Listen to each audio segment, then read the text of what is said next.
সারাদিনের খবর নিয়ে আমাদের নিয়মিত আয়োজন আজ সারাদিন, সঙ্গে আছে ইমদাদুল হক।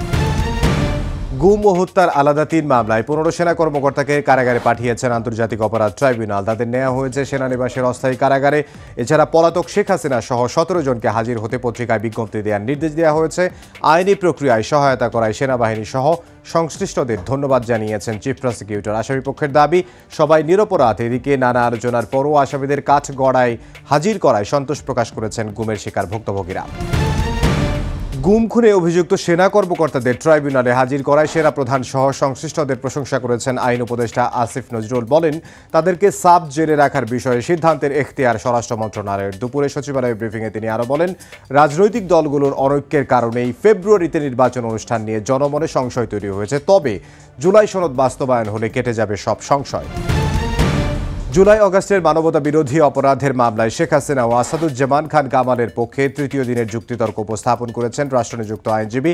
ট্রাইব্যুনাল ১-এর চেয়ারম্যান বিচারপতি মোহাম্মদ গোলাম মর্তুজা মজুমদারের নেতৃত্বাধীন ৩ সদস্যের ট্রাইব্যুনালে যুক্তিতর্ক উপস্থাপন করেছেন তিনি।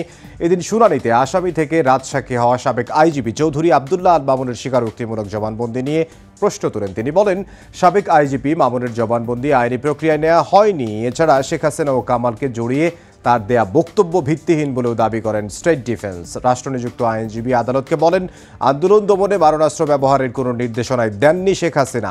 জুলাই অগাস্টে হত্যাকাণ্ডের দায় শেখ হাসিনা ও কামালের নয় বলেও মনে করেন তিনি। ২০০২ সালে সাতক্ষীরায় শেখ হাসিনার গাড়ি বহরে হামলার ঘটনায় বিস্ফোরক ও বিশেষ ক্ষমতা আইনের মামলায় সাবেক এমপি হাবিবুল ইসলাম হাবিব সহ ৪৪ জনকে খালাস দিয়েছেন হাইকোর্ট। বিচারপতি মাহবুবুল ইসলামের দ্বৈত বেঞ্চে রায় দেন। রায়ে আদালত বলেন, বিচার প্রক্রিয়া ছিল ত্রুটিপূর্ণ। রাষ্ট্রপক্ষের আইনজীবী বলেন, কোনো ঘটনা না ঘটলেও বিগত সরকারের আমলে আদালতকে ব্যবহার করে সাজা দেওয়া হয়েছিল। এর আগে একই ঘটনায় হত্যাচেষ্টা মামলাতেও খালাস পান আসামিরা। যুগপৎ আন্দোলনের শরিকদের কয়টি আসন ছেড়ে দেওয়া হবে তা এখনো চূড়ান্ত হয়নি। আলোচনার মাধ্যমে নির্বাচনী আসন ছেড়ে দেওয়া হবে বলে জানিয়েছে বিএনপি। সময় সংবাদকে দেয়া সাক্ষাৎকারে কথা জানিয়েছেন বিএনপি মহাসচিব মির্জা ফখরুল ইসলাম আলমগীর। বলেন, নির্বাচনী জোটে এনসিপি আসবে কিনা তা জানতে অপেক্ষা করতে হবে। স্বৈরাচার বিরোধী আন্দোলনের শরিকদের নিয়ে জাতীয় সরকার গঠনের ইঙ্গিত দেন মির্জা ফখরুল। কোনো দলের লোক সরকারে রেখে আগামী নির্বাচন নিরপেক্ষ হওয়া সম্ভব নয়। সরকার ও তত্ত্বাবধায়কের ভূমিকা পালন করতে পারবে না বলে মনে করেন বিএনপির স্থায়ী কমিটির সদস্য আমির খসরু মাহমুদ চৌধুরী। তিনি বলেন, জাতীয় নির্বাচন সুষ্ঠু ও নিরপেক্ষ করতে অন্তর্বর্তী সরকারকে এই মুহূর্তে তত্ত্বাবধায়কের ভূমিকা পালন করতে হবে। সরকারের ভেতরের কিছু লোক পদায়ন ও নিয়োগ সহ নানা বিষয়ে প্রভাব দেখাচ্ছে অভিযোগ করে আমির খসরু আরও বলেন, সরকার নিরপেক্ষতা না থাকলে অপশক্তি শক্তিশালী হয়ে ওঠে। নির্বাচনের আগে আন্দোলনের নামে গণতন্ত্রের বিপক্ষে না গিয়ে দাবি দাওয়া নিয়ে জনগণের কাছে যাওয়ার পরামর্শ দেন আমির খসরু। কোনো চাপের কাছে নতি স্বীকার করবে না নির্বাচন কমিশন। উল্লেখ করে মাঠ প্রশাসনকেও চাপের কাছে নতি স্বীকার না করার নির্দেশ দিয়েছেন প্রধান নির্বাচন কমিশনার এএমএম নাসির উদ্দিন। জানান, মাঠ প্রশাসনকে বেআইনি কোনো নির্দেশ দেবে না ইসি। অস্তিত্বের প্রশ্নে হিম্মতের সঙ্গে মাঠ প্রশাসনকে কাজ করার নির্দেশ দেন অন্যান্য নির্বাচন কমিশনাররা।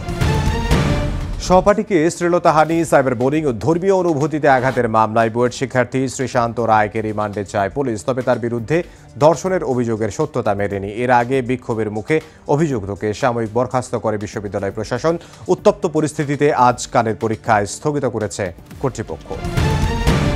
বাংলাদেশের এভিয়েশন খাতে যুক্ত হল সৌদি আরবের বিমান পরিবহন সংস্থা ফ্লাই এডেল। জেদ্দা ঢাকা রুটে সরাসরি ফ্লাইট পরিচালনা করবে সংস্থাটি। বুধবার বিমানবন্দরের ভিআইপি লাউঞ্জে কেক কেটে ফ্লাই এডেলের আনুষ্ঠানিক যাত্রার উদ্বোধন করেন বেবিচক chairman air vice marshal Mostafa Mahmud Siddique. জানান, নতুন উড়োজাহাজের মাধ্যমে প্রবাসী শ্রমিকদের পাশাপাশি সাধারণ যাত্রীরাও প্রতিযোগিতামূলক ভাড়ায় ভ্রমণ করতে পারবেন।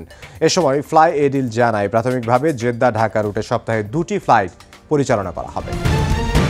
মার্কিন প্রেসিডেন্ট ডোনাল্ড ট্রাম্প ও রাশিয়ার প্রেসিডেন্ট ভ্লাদিমির পুতিনের আসন্ন বুদাপেস্ট বৈঠক অনির্দিষ্টকালের জন্য স্থগিত করা হয়েছে। পুতিনের সঙ্গে বৈঠক করে সময় অপচয় করতে চান না ট্রাম্প। এছাড়া হোয়াইট হাউস জানিয়েছে, আপাতত এই বৈঠকের কোনো প্রয়োজন নেই। এর মধ্যেই ইউক্রেনের চেরনিহিভ অঞ্চলে রুশ হামলায় নিহত হয়েছেন অন্তত 4 জন। জবাবে ইউক্রেনীয় ড্রোন হামলায় গেল সপ্তাহে 20 জন বেসামরিক নাগরিক নিহত হয়েছেন বলে দাবি করেছে রুশ পররাষ্ট্র মন্ত্রণালয়। এই ছিল আজ সারাদিনে। দেখা হবে আগামীকাল।